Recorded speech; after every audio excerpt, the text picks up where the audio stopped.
Welcome to the launch of our new Creative Practices for Wellbeing framework.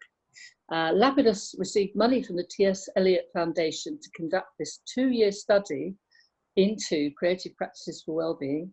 And so we're delighted to have the guys who carried it out, Professor Tony Wall from Chester University and our own Lapidus coordinator, Richard Axtell, with us today. And we're very, very pleased to have you all with the ability to ask questions by typing and maybe to speak if you prefer to speak and get involved in the discussion.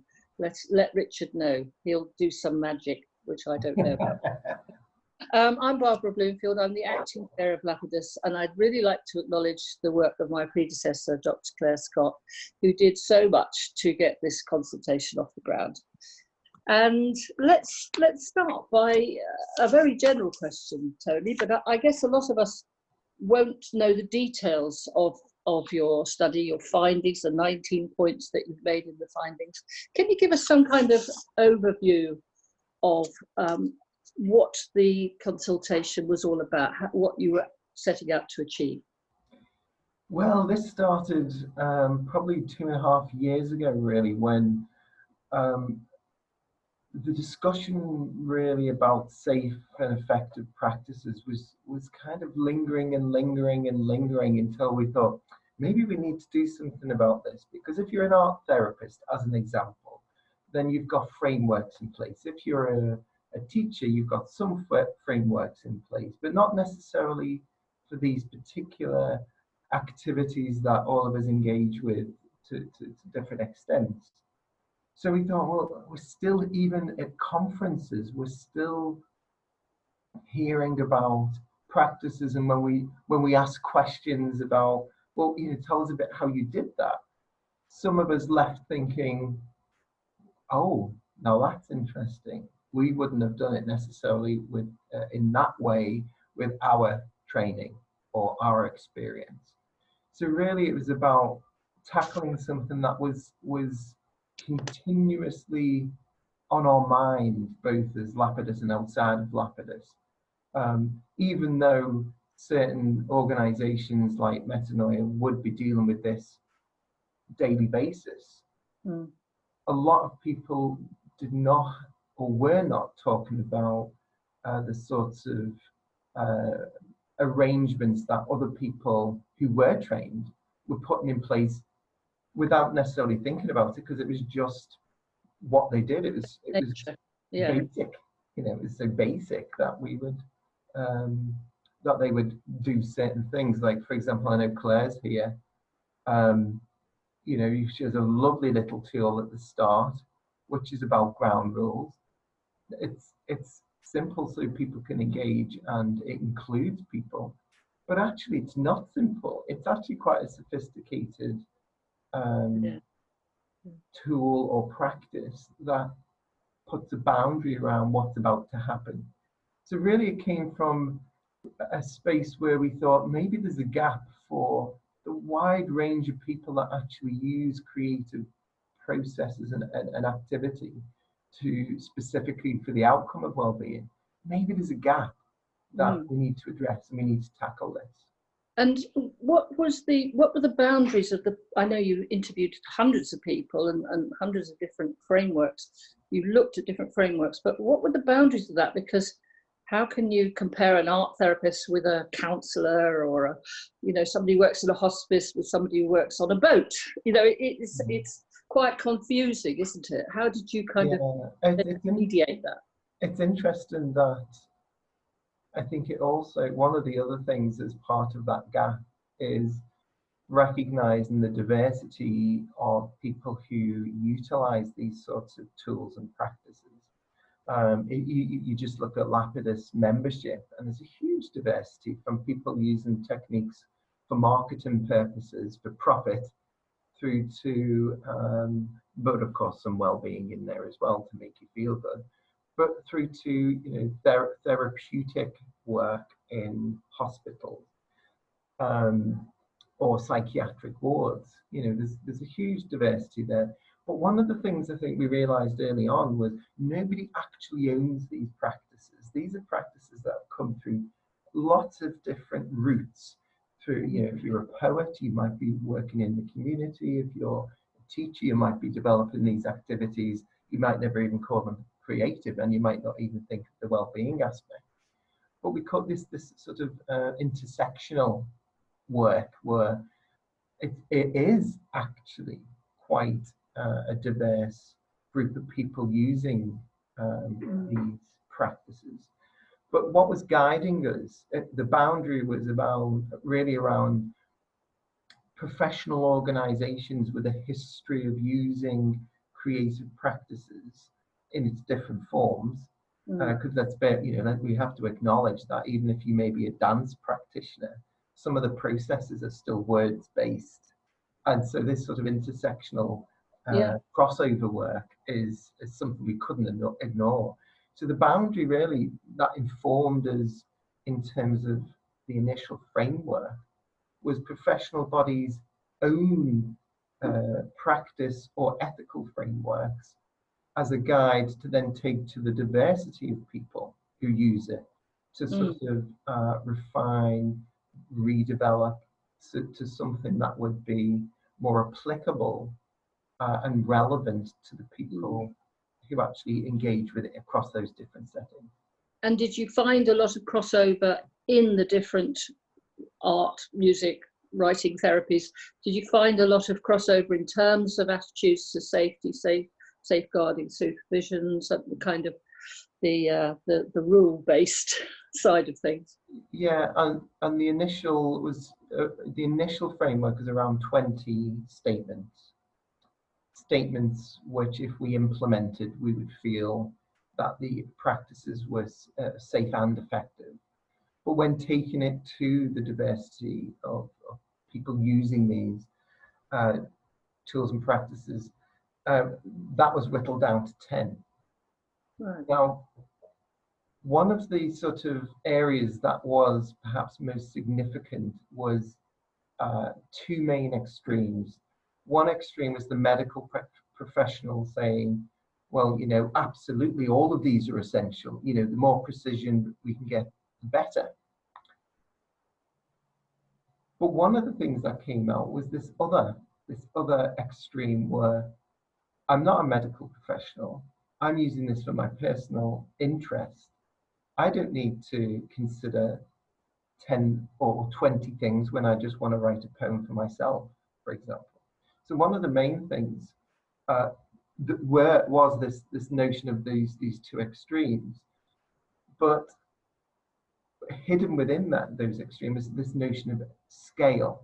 So if you're doing an activity for 10 minutes as a teacher, and that's, you know, it's 10 minutes done and dusted after 10 minutes, and they don't consider anything else across the academic year, as an example, then the considerations of safe and effective practice would be different to somebody using these processes for sort of psychiatric therapies or with people with dementia, and using it as a sort of an enabler for memory or for other aspects of well-being.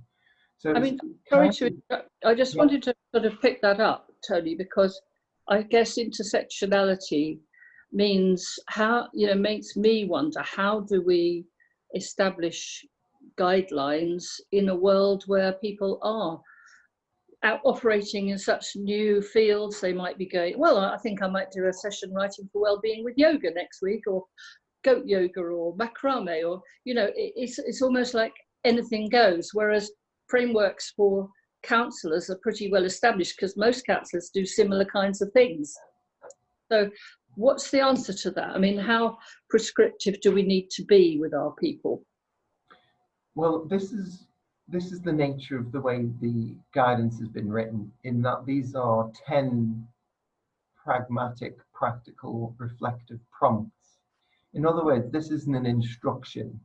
These are almost domains of reflection to think about, well, you know, do I need to, very pragmatically, do I need insurance to engage with this activity I'm about to do it? And it's just that thought. And I say it in a sort of nonchalant way, because actually for many people who we consulted, it hadn't been a thought. But as soon as it was said, it was, actually in my context for protection for everyone, I need a number of different types of insurance, and that is fundamental. Yeah. Another one, I mean, one of the key points really is the actual activities used is only one part of the whole set of considerations when designing for safe and effective practice. Now, I think that was one of the big points really for many people who attended the consultations is, oh yes, I hadn't thought about. I mean, one, for example, is, do we think about what happens to the people we just worked with after the session? Some people saying, well, that's not my responsibility. Others would say, well, how are you checking that you have not created some harm? Others would reframe that as, well, how do you know what impact you've created? So these are not necessarily instructions, but the reflective prompts with certain activities which feed into whatever frameworks someone does or doesn't have to engage with as part of their professional practice. So the intention really was a set of prompts to feed into whatever the, bear in mind, some of the people we work with will have, I remember this conversation with Richard, one of the frameworks in particular had what a definition of an apology, how to do an apology, and it does not apply cause effect, i.e. liability. Now, that framework, as an example, is such a detailed instructional set of guidelines, but we can still operate our 10 guidance prompts within a reflective process alongside that level of detail. So the intention really was to create some structure, but without being so instrumental that the sort of creativity or the diversity in which creativity appears is allowed to happen. Yeah. So it's meant to be light in that sense, but structured enough to have some sort of meaning and guidance for those who don't have that. Yeah, lovely. Thank you. I'm going to pass over to Jeannie Wright in a minute, another of the Lapidus directors. But I wanted to ask you a very broad question that might be of interest for us all to discuss, which is, why now? You know, we're riding this wave of interest in creative practices. Almost every radio program seems to be about creative practices for wellbeing.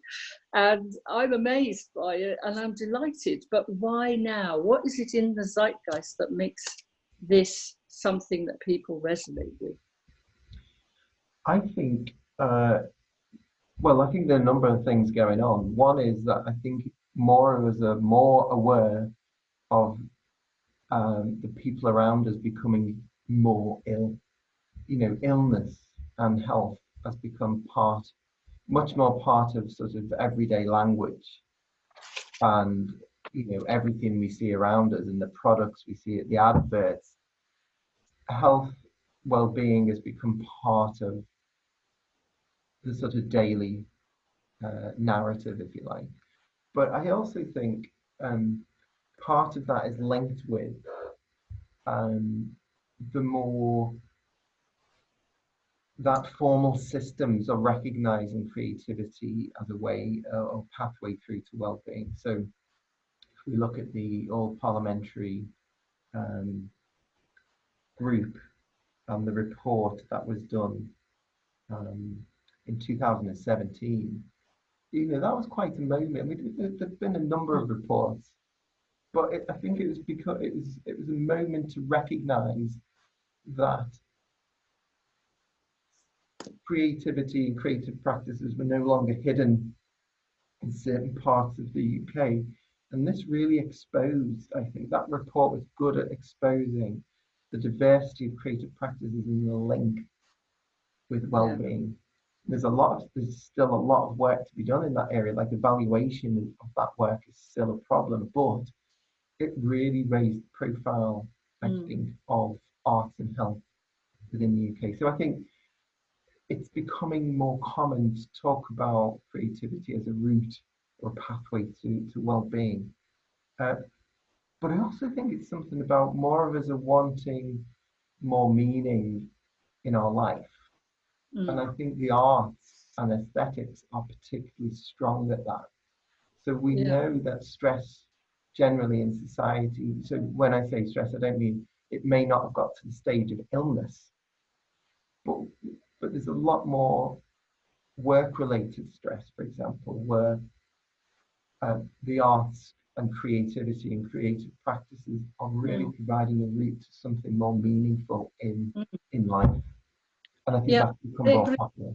I really agree, and I think it's the poetic register that Words for Wellbeing, for example, can give, and I think other creative practices can give as well.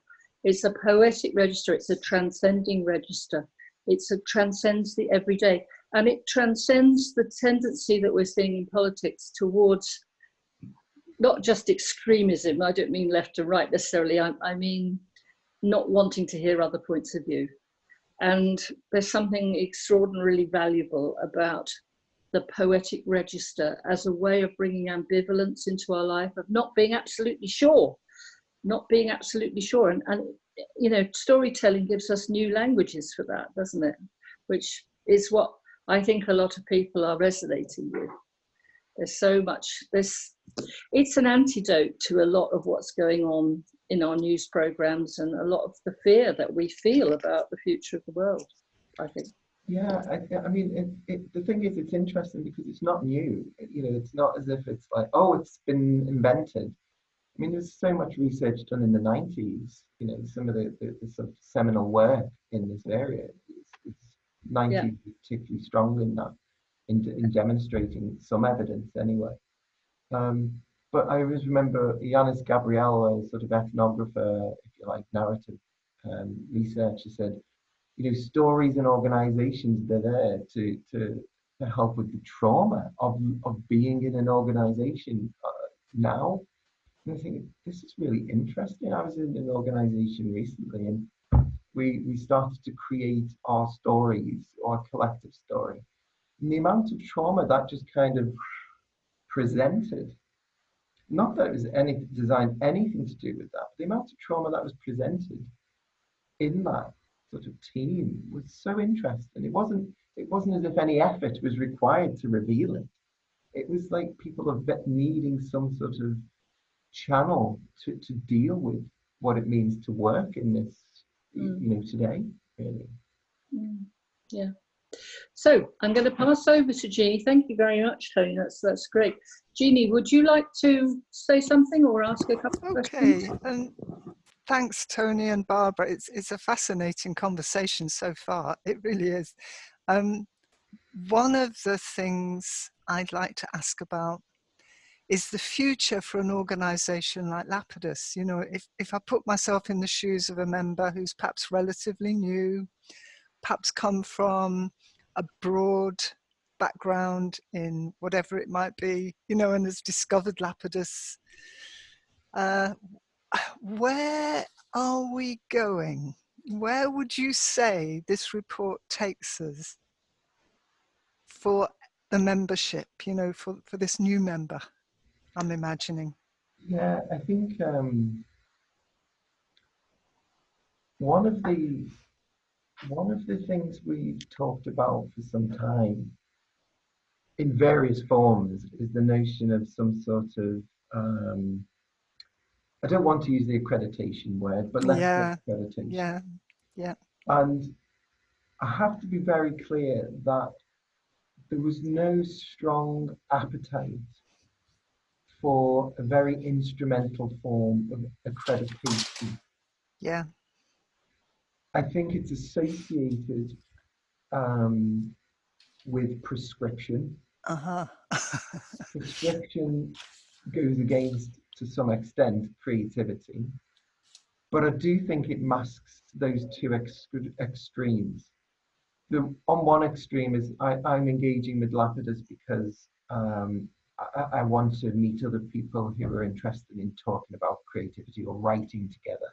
And that's fine. At the other extreme, you've got practitioners working in hospitals, hospices, pose, who are perhaps more medically or health oriented in their work context.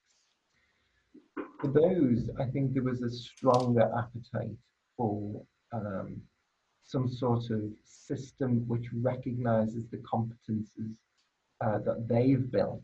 Yeah. But overall, there wasn't a strong appetite for accreditation as a prescriptive thing. Yes. I think there was more of an appetite where there is some form of recognition of capability. So, for example, if the 10 guidance prompts, it could be evidenced in particular ways, not in precise, there's not a precise one answer fits all, but a sort of demonstration that you've clearly reflected on certain aspects, and there's aspects of the context which make certain of those prompts more important. That shows a real level of sophistication of thinking and practice about effectiveness and about safety.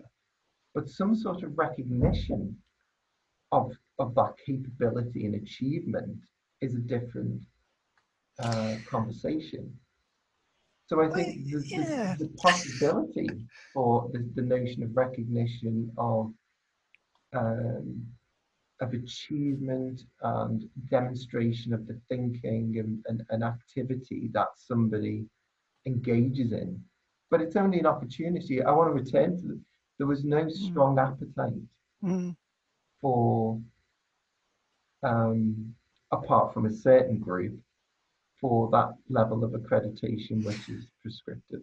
Well, I have to say I'm relieved about that. You know, personally, I really am. And it brings up another question, if I may. It's about a very practical choice I have to make. I've been invited to run a short writing activity for a workshop here in Sheffield next week. My habit is long-standing, you know, I do that thing about guidelines, and it's based on safety. And I'm realizing as I go, say, to the pub in Kelham Island, where they do poetry slams and all sorts of things on a Monday evening, and most people start out by saying what their diagnosis is to a room full of strangers, you know, to me it's kind of, but clearly there is a whole new practice afoot, you know, and that's great. I absolutely welcome the energy of it. I just don't quite know as a practitioner what to recommend. So I'd really like to hear how you would play it. So putting yourself in my shoes, I'm going into this room full of people I won't know next week. Do I follow my usual practice, which is about confidentiality to some extent, or forget that and go with what happens down the pub with the poetry slam? So it's really interesting because it reminds me of one of the groups that were engaged in the consultation. So I'll just start it with an example, if that's okay. Great. So there was a group who has been established for some time and who meet fairly regularly. And it's not a particularly large group. It's less than a dozen. Sometimes it's the same group. Sometimes it differs. But the group has fairly few explicit rules, ways of working, confidentiality agreement. You know, it's not explicit.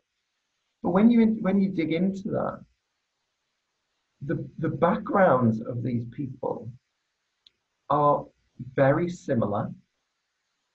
And what you see when you dig into it, that they've got a shared understanding. When they come to the table, when they come to the room, there's a common and shared background with common notions of what is safeguarding, what is confidentiality, what is consent. Now, I asked, well, how does it work when there's new members? Yeah. And it's interesting that the members are selected. It's not as if somebody, oh, can I join your group? And I think that's part of the way that they maintain this consensus of certain implicit rules, because I'm only going to invite you because I know about you, I trust you, And I said, well, what about the occasion when they do something which doesn't fit your role? They couldn't remember a time when that had happened. Wow. Now, isn't that interesting? And so for me, something about, now if you're doing a prescriptive approach to how should I do this, you would say, make sure X, Y, and Z is in place before you do anything.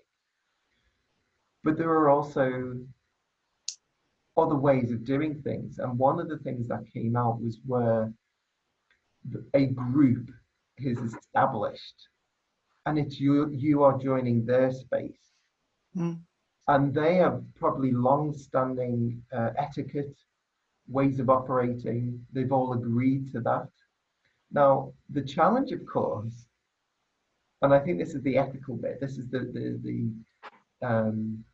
you know, when anybody is parachuted into an existing group with a history and a tradition and a heritage, is rather than to sort of impose own views, and there might be exceptions to that, but rather than that is to do some situational knowledge gathering. Say, well, how does it work? Are there already ground rules?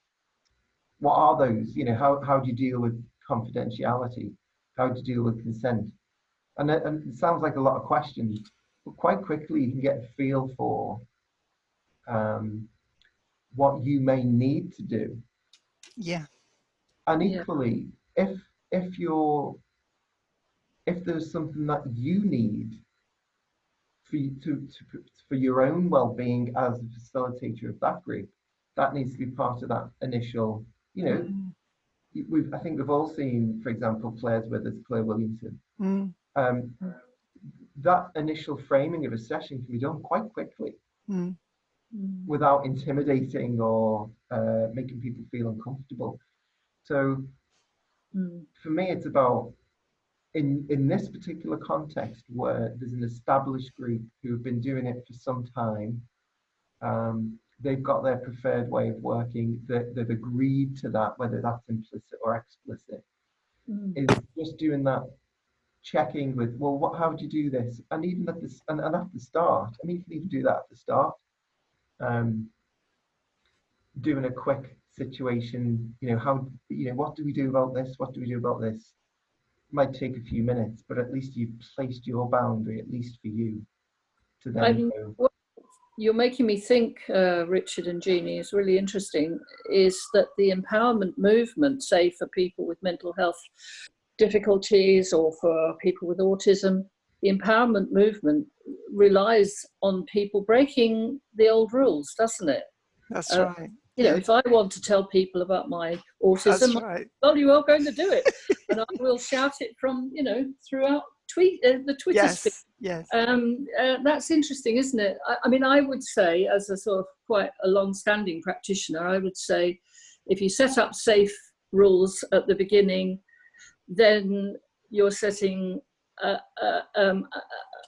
platform where people can express themselves. That's my belief. And I work quite a bit with Claire Williamson, who's here today, and she always does that really well, really well, and really clearly, quite formally, and I appreciate that. I really appreciate it. Whereas at the moment, I must say I've been to a huge number of events recently where there is no setting up of any boundary whatsoever. Yeah. And when I come away from it, I think, oh, is that private? Is that private what that person said, or is it not? Am I allowed to talk about it? I don't know. I don't know whether I'm allowed to talk about it or not, because it hasn't been set up. Interesting. But shall we bring in Claire, perhaps? That'd be great. A question. Would you like to ask a question, Claire? Shall we put you on audio? Yeah. Are you still there? Maybe not. Maybe she's gone to get some lunch or something. Can you hear me? Yes, we can hear you. Yeah, carry on, Claire.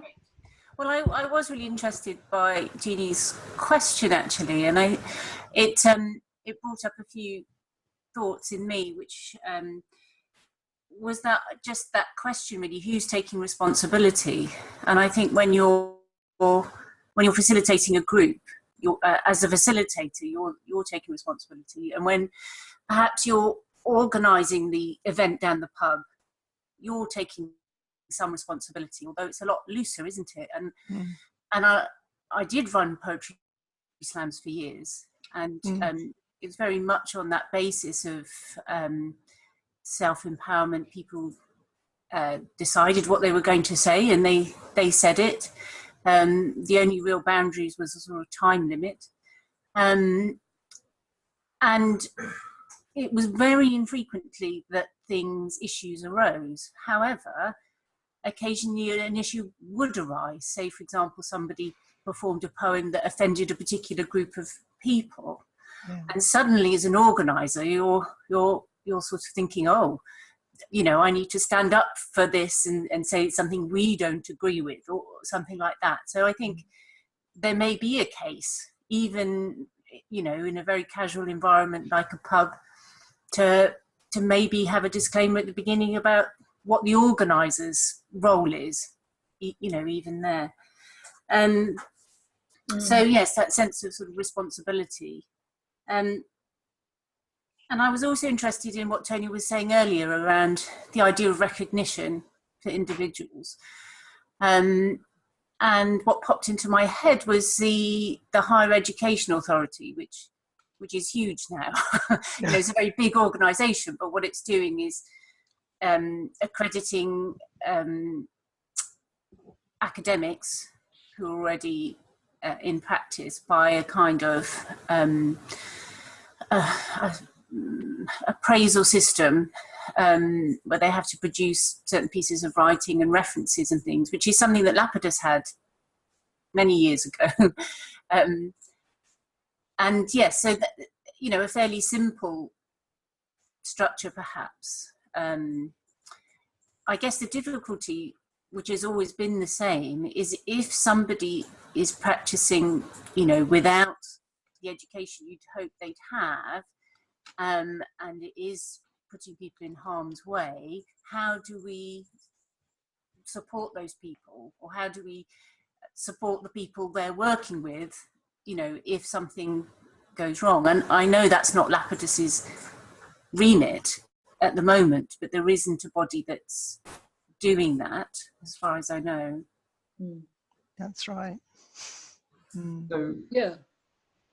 What do you think, Tony? I mean, should there be some kind of accountability framework for Lapidus? So my comment about recognition is really in relation to accreditation, in terms of a different notion of some sort of reward for demonstrating achievement, but absolutely underpinning it needs to be opportunities to develop that knowledge, rather than assuming people can demonstrate. Let's say if someone's been a marketeer, and this isn't against marketeers, it's saying that somebody who wouldn't have because of their work and training, would not necessarily have training around counselling, therapeutic work generally. You know, to expect somebody to be able to achieve the 10 points without some form of development, I think is a tall ask, and unfair, actually. And there are areas, for example, there are areas which are not necessarily easily accessible. So, for example, if somebody wants to, I mean, the other thing for me about the report and the consultation process is transition processes. So you may be doing work with, you know, friends and family, and then you decide, oh, well, I'm so good at this, I want to work with people with dementia, or I want to work with children, young children. Well, actually, there's some quite specialised knowledge and requirements to work with both of those, or many specific groups. And I think to assume people have that level of understanding without some development is problematic. So one area is sort of transition, those transition spaces where you move from so maybe generic less risk, less vulnerable groups to vulnerable groups. That's just an example. But the other one, which I think is important, And the reason it came out in one of the 19 points of development for Lapidus is because it was quite widespread. And it's the idea of consent and valid or informed consent. And it came out probably more than we would have expected of that. Well, what does that mean? Now, part of it is because, well, why do we need to ask for consent? But part of it was the nuances of what do you mean by valid? You know, everybody signs a form when they go into the session.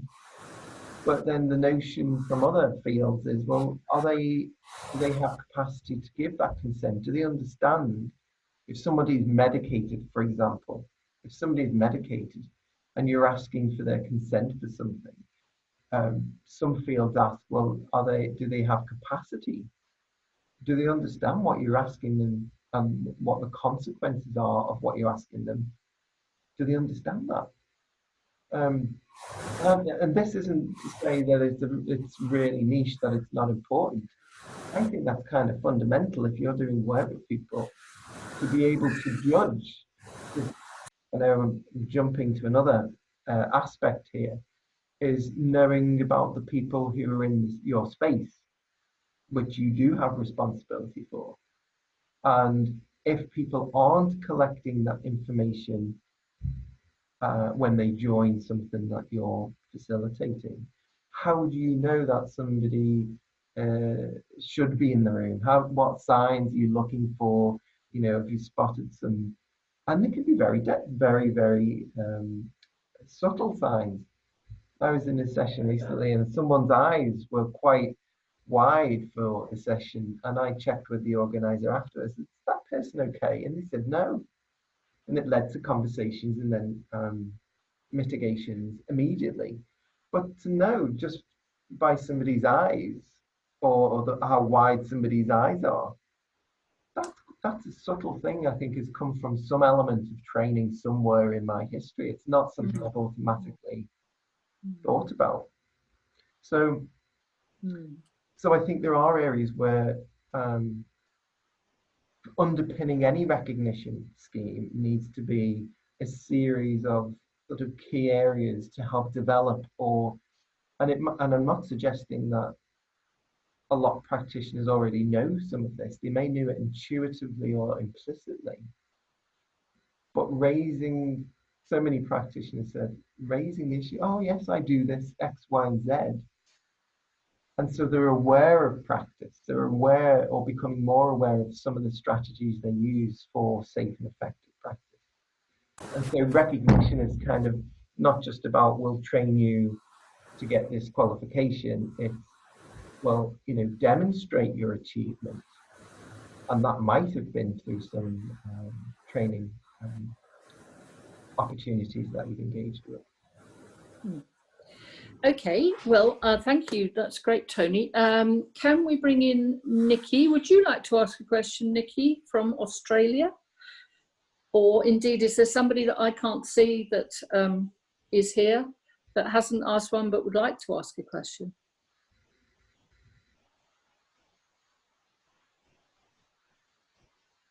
In the meanwhile, maybe we'll get Nikki on. Somebody may be talking, but of course everyone's on mute. So yeah, I can't hear you at the moment, Nikki. And I think, oh yeah, now your microphone's coming on now, so we should be able to hear you. Can you hear me now? Yes. Yeah. Oh, good. Okay. A couple of things. I noticed Jackie's comment there about ground rules framework. I'm in the situation in Australia where we don't have any at all, which is shocking, opportunities for tertiary training for anyone interested in writing as a modality of any form of therapy. Although there are other therapies that are being very well catered for, writing does not exist beyond one subject over in Western Australia. So all the work that I've been doing based on my teaching experience and based on my mental health qualification that I recently got has been intuitive and in effect self-taught from reading books, you know, like Julie Bolton and Nicholas Mazur, and just getting my hands on bits and pieces to pull it all together. I know that what I'm doing is reaching people and connecting, but I feel insecure because here in Australia, everything is about, at this stage, the medical model. And if I want to work within, say, a health system, or even, you know, more broadly in the community, if I'm not an arts therapist, I won't get much kudos. I need something that recognises that the way that I'm working is actually creating some value, adding value to people's lives, even simply as a self-care tool. So the idea of having a ground rules framework is really helpful for someone in my situation. Also, I'm an affiliate member of ANZA Carter, which is the arts therapist peak body for Australia, New Zealand, Asia. And when I first joined, I was a student member because I was enrolled in the grad cert in mental health, which was the foundational part of the Master of Mental Health Art Therapy. But they since changed their structure. So I don't qualify as a member or a student member because I'm no longer a student. I'm an affiliate member, which means I'm not professional. I don't have the level of training that the arts therapists do, but I have some recognition within that structure. So I don't know whether, you know, the conversation before about whether there can be a stepped approach to membership so that everyone is catered for, and when people are coming to Lapidus saying, I want someone who wants to do writing therapeutically, they can choose what level of expertise they want based on their client population. Yeah. Well, if I could just say something, you know, from the point of view of the board, it's something that regularly gets talked about. We have a practical problem because a stepped approach to membership requires us to put into place checks and balances, and at the moment we can't make that work. We don't really have enough members who would make it worth us employing somebody to do the work. That's one element of it. Another element is the stuff that Tony's been talking about, really, which is how light or heavy do we wish regulation to be, and what form do we wish it to take? And there's a lot of disagreement among the members about this question, as exemplified by Tony's consultation framework. Jeannie, have you got any thoughts about this? Or Claire, do you want to add something to this? Well, I think my, you know, somewhat bitter experience in the counselling and psychotherapy field years ago, apart from leading me to leave the country, was, you know, was really such a waste of time. All that work that went into accreditation, regulation, and it's left us, after a change of government back in the day, with something which is still very loose. You know, there is no regulation of the talking therapies, but I was really interested in what Nikki was saying about the writing therapies, because really interesting. it's what we've got then is, let's start with the talking therapies, something called accreditation, which if you're applying for a job would mostly stand you in good stead. I'd go so far as to say that, and would mostly, if I were looking for a new therapist, would give me a sense of some, I don't know what, you know, but at least I'd have some sense that they weren't just putting up the brass plaque having done a 10-day online course, you know, that kind of safeguarding, really. I agree with you, Jeannie, but I have to say, in 25 years of being a counsellor, I have never been asked what my qualifications are. Never, once. And no, I don't think the general public is as interested as we are in this subject. Well, do you know, I'm not sure if I may say, because I think the BACP has found otherwise. When they publish their lists of accredited practitioners, I think they are heavily used when people are looking, you know, public access. My view is one of the findings was about the diversity of the ways in which creative practices and talking words-based activities, there is such a diversity where you have people who would like and need and want. This is one extreme, who are doing this full time, if you like, so would need some sort of credibility through some recognition. There is definitely a group of people that want and feel they need that. Whether I think the other reflection is whether there is enough people outside of that group to justify its existence is I suppose the bit you're talking about, Barbara, about is there enough demand internationally, because it's not just the UK, but is there a demand internationally for that sort of scheme? As I say, I think there is a group. It might be small, but within that, even that means if it's small but there's enough people involved, maybe there's a peer review approach to the recognition scheme rather than it being coordinated, fully managed by a body in particular. So it could be the host or the organizer with a nominal charge of putting, reviewers in touch with other people. So there might be a peer review process, and actually there's a lot of appetite for peer review type of supervision.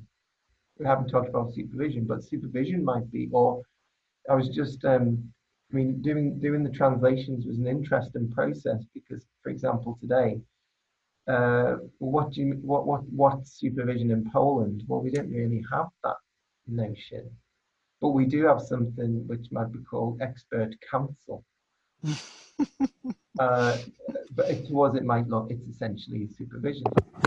But I think supervision adds that layer of security, credibility that may be linked with recognition, may not be, but to say that you have full supervision is one element, I think, of credibility for paying audiences.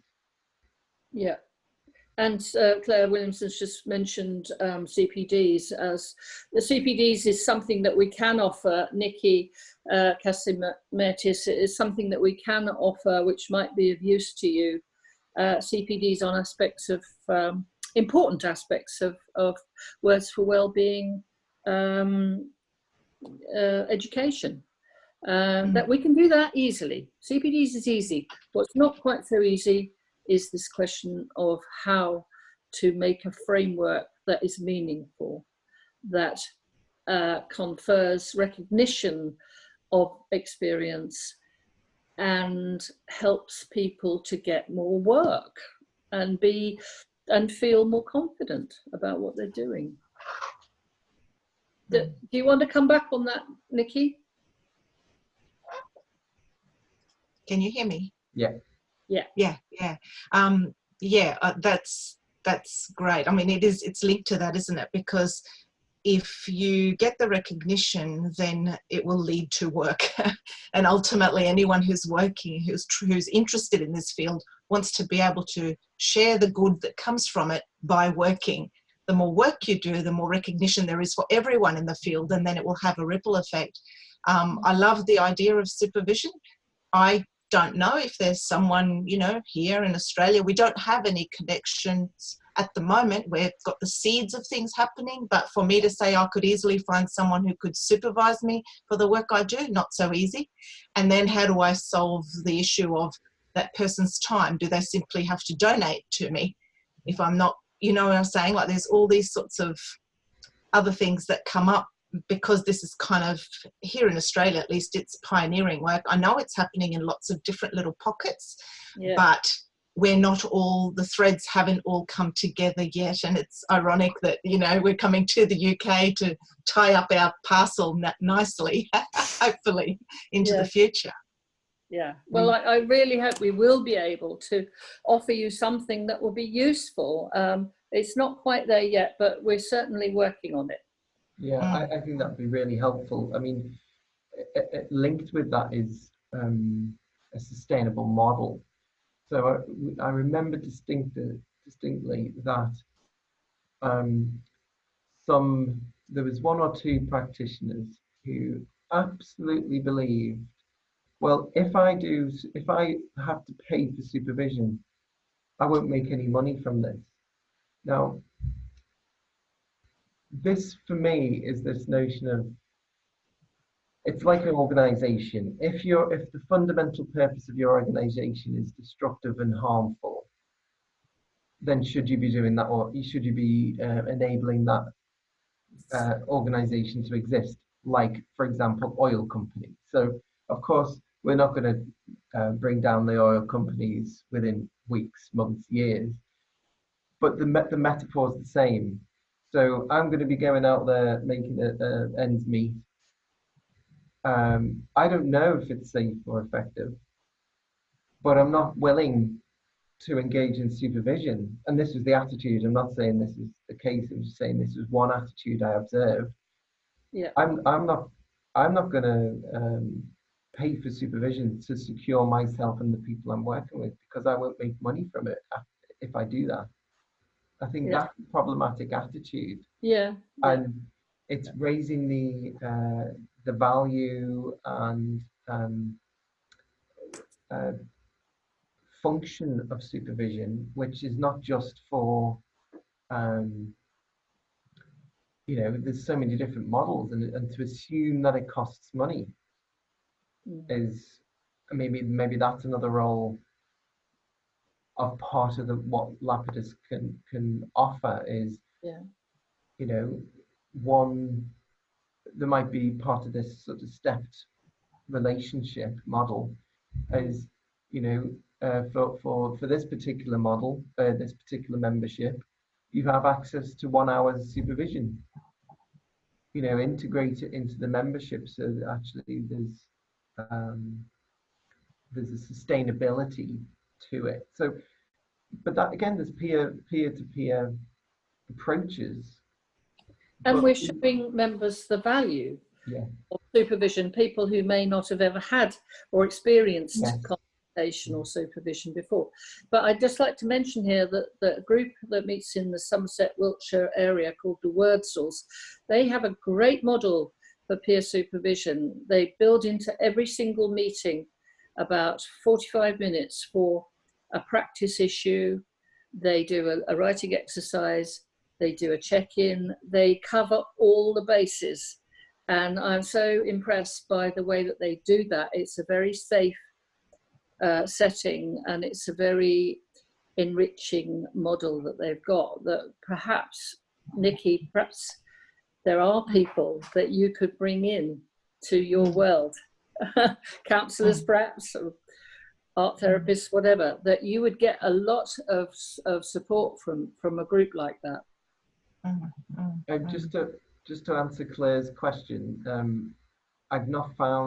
we've not found yet a peer-to-peer recognition model. We've seen peer-to-peer supervision type models, but not recognition models. Really? Surprising.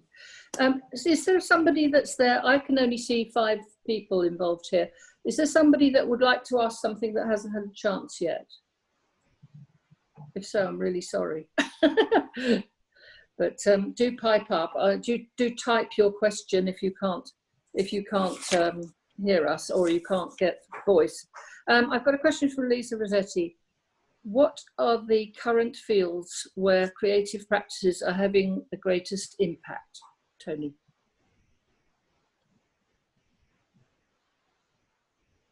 I think that's partly challenging to answer, because a lot of the work is hidden, which I mentioned before about the all-party parliamentary group, which kind of exposed that on a national level, but of course there's international work. What we know is there seems to be an increase in, and linked to social prescribing, there seems to be more work that we're aware of, so I can't claim that we know about the biggest impact. But what we are aware of is the way more sort of social systems like local government organisations are engaging creative practices for well-being. That has perhaps become the biggest movement that we've seen. But in terms of impact, it's hard to tell because a lot of the other stuff that falls outside of that system isn't necessarily shared or recognised on beyond the local impact. So we know there's work in poverty, we know there's work in, well, tackling poverty, not creating it. We know there's work in relation to people with dementia. We know there's work in libraries. So it's hard to tell. Mind you, even though we know some of the stuff from the all-party parliamentary group, one of the big criticisms is the quality of research that's being done to measure that impact. And that might be an area for further development. Again, for Lapidus, I mean, that came out as an area for further development in terms of raising the profile of evaluation and research into our own practices and sharing that and disseminating that. I mean, there was, in some areas, I know Claire, you've also mentioned, moved up the screen, of research-informed work. There was also some notable voices which said, well, research not really the remit of what we do. And it's, in some ways, it was a reliance on an intuitive feel that, oh yes, that was a good session, that worked well. But perhaps we need to expand how we're making judgments on that and checking on sessions of what happened or what hasn't happened, because you know, it could have been a reverse effect of what we've done, of what we intended. So yes, for me, it's about raising the profile of evaluation and research to be able to demonstrate that impact. Okay. And Jackie McCartney, have we answered her question about, she was saying she'd like to explore what are the appropriate ground rules for creative practices in relation to the 19 points? Quite a big question, that, isn't it? Is there something, I don't know if you feel you've answered that.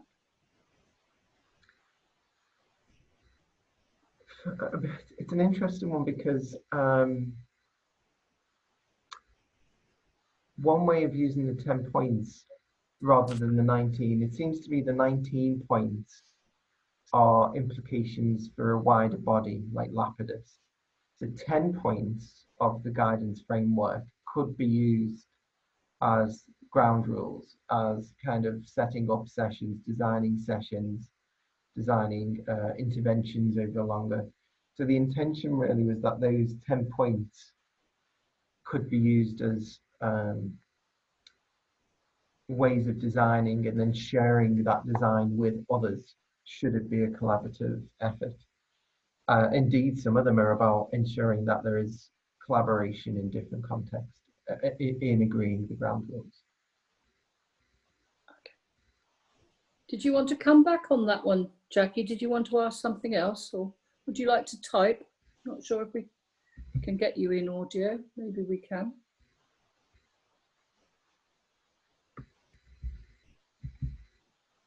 I've got another last question here from Lisa while we perhaps hear back from Jackie.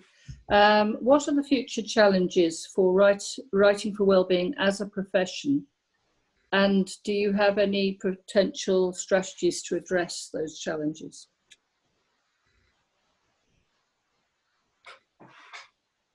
I'm not sure if I would call it a profession because of the diversity of people who use the practices. And in fact, I think I avoided attempting to call it a profession, but kind of fields, different fields engaging with these activities.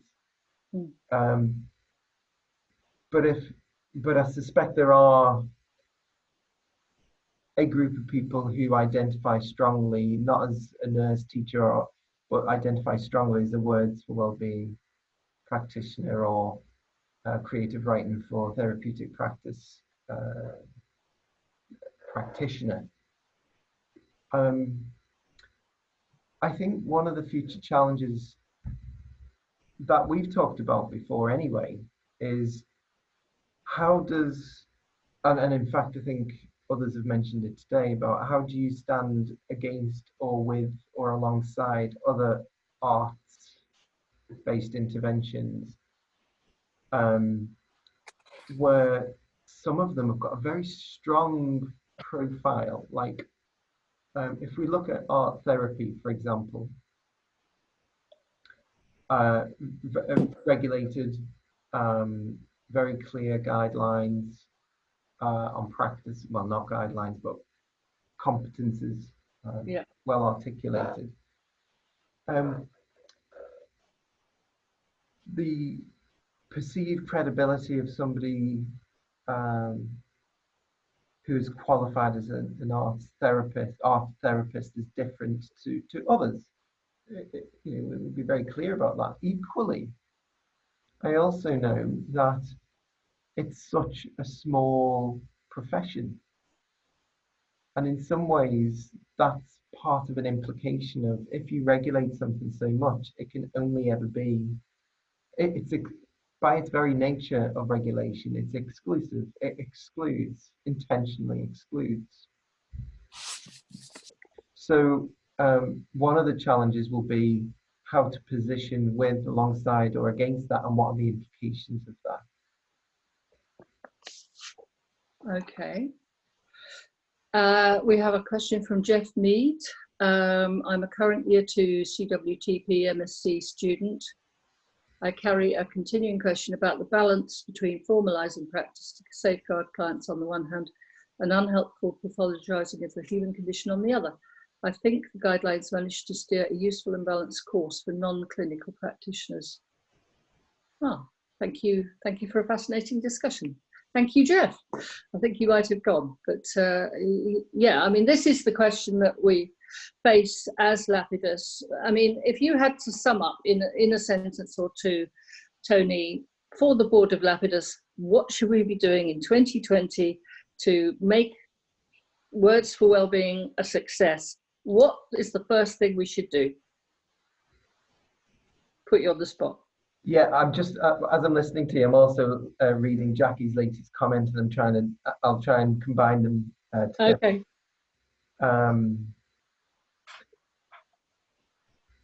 So yes, I agree with Jackie. I think part of it is, I think it's providing a structure in place for a step change, I think, for me.